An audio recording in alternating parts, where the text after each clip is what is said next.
Welcome back, everybody. Today's topic, we're going to be looking at an atmosphere of secrecy as far as one of the warning signs of spiritual abuse in the church. And we're talking about that today. We undeserving, but Christ changed our mind frame. In a world full of errors, the only thing the doctor prescribes is truth. Welcome back, everybody, to Prescribed Truth. I'm Jamal Bandy, the one who seeks to distribute the truth that the doctor prescribes to the church and the world today. Back again with the video, guys, picking up from where we left off last week, dealing with warning signs of spiritual abuse in the church and looking at an atmosphere of secrecy. All right. And I said I wanted to take a video just to deal with this point alone. And I don't look for this to be a long video, but I did want to discuss this portion in detail as far as just giving my take on it. So think about what we talked about last time when we dealt with warning signs of spiritual abuse in the church, dealing with power positioning. Gotta just going over the top with that authority and unquestioned authority where you can't question them. You can't ask them questions or anything like that because they'll think you're challenging them. All right. And then now we come up to an atmosphere of secrecy. So let's take a look at this real quick. I don't want to hold you too long. Let's jump into the next screen. So an atmosphere of secrecy, and it states, once a church member surrenders to a system of control, the leader gives limited information to each individual, carefully monitoring each relationship. Think about that.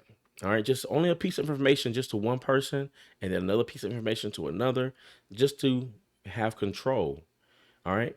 As a result, each member is only able to relate to other members based on the information he receives from the leader.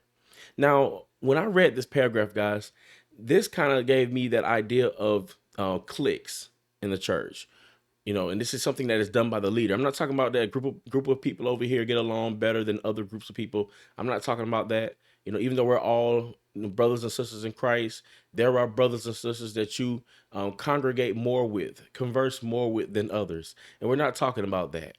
All right, we're talking about where the leader specifically gives specific types of information to one group of people than another group of people, thus issuing in division.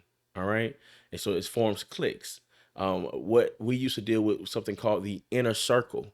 All right. The church that I was a part of, there was an inner circle. And in that inner circle, they were the ones who were doing a lot of the things that you don't want to be doing in church. All right. We're talking about people on the outside who wasn't given this information. They wasn't told about the secret meetings. They wasn't told about the secret, other activities that was going on. They had no idea about it because that information was never given to them. That was an atmosphere of secrecy. Only certain individuals did, and this let you know if you were really close to the pastor or not. So if you felt like you were in this inner circle where you were close to the pastor, closer than anyone else. All right. And that was a privileged position. All right. So that's what I think about when I read this paragraph. Now, some of you may come up with something different as you're thinking about this, but this is what it brings my mind to, that atmosphere of secrecy that creates cliques. All right. And then so it goes on to say, in this way, if the church staff or pastor determines that one of the members has become a threat, they have a strategy in place to maintain the control they believe is required. Consequently, the church can sever relationships when necessary and keep this process cloaked behind a veil of secrecy. So, if a pastor who has this unquestioned authority, right, and who has been taking part in this power positioning, who they're basically just going overboard with their authority, if they want to get rid of someone who keeps challenging them and questioning their authority, they can easily get to a point where they say, you know what? We're not going to tell them certain things. We're going to tell it to this only this group. So when we have meetings and studies or whatever case may be, we're gonna make them out. We're gonna keep them out of it. All right, out of the loop. Where therefore they feel ostracized, and eventually they leave.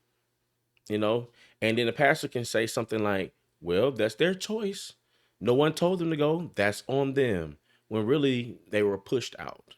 You know, through this type of cliques, this veil of secrecy, this atmosphere of secrecy. All right. So that's what I got from this so far.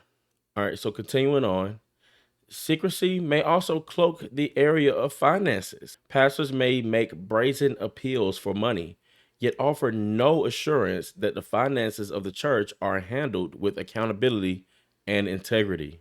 How many times have you been in a church service where they're taking up offerings, and they're taking up multiple offerings one time here, and then they looking at the basket, they count the money and saying, wait a minute, we don't have enough. We need to send it around again. All right. But then you want to know, okay, well, what's it going towards as a member? You want to know, well, what's the money going towards? You know, will you question me? It goes back to the unquestioned authority. Don't question this. This is God, and then they'll start questioning your giving and saying you may not be blessed because of it. So going back to that power positioning. So like all of these points seem to blend together. It won't be just one attitude apart from the rest. It will always be kind of tied together. That's what it seems. And so, yeah, so it can cloak in finances. And goes on to say, it is very simple. Money represents power.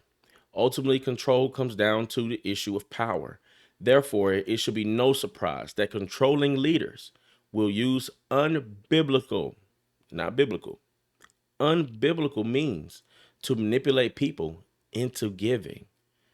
Like saying things like, if you'll give, then God gonna unlock the doors to your promotion.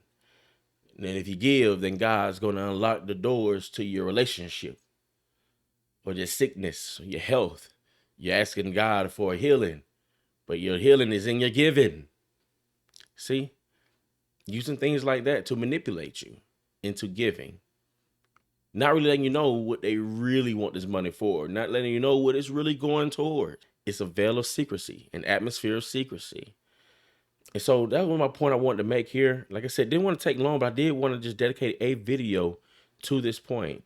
The next one here is that elitist attitude. That's another point, guys, that I want to cover by itself. Did not want it to just conjoin it with anything else. Just want to talk about that by itself, because that point there, I can relate to wholeheartedly. There are points in all of these that I can take away from, that I've can pull from my past, but that last point, an elitist attitude, for sure, for sure. So what are your thoughts concerning the atmosphere of secrecy as far as a warning sign of spiritual abuse in the church? Let me know your thoughts. Have you or anyone else that you know of experienced such abuse? And notice how all of these are tied together. Let me know your thoughts. I want to hear from you. Leave a comment below, or you can contact me by emailing me at prescribe.truth@gmail.com. And if you want to support this ministry financially, you can do so by joining me on Patreon at patreon.com/prescribe truth. And if you want to support me further, guys, you can always hit that subscribe button. I greatly appreciate that as well. All right. And remember, this world is full of errors, but the only thing that the doctor prescribes is truth. Blessings.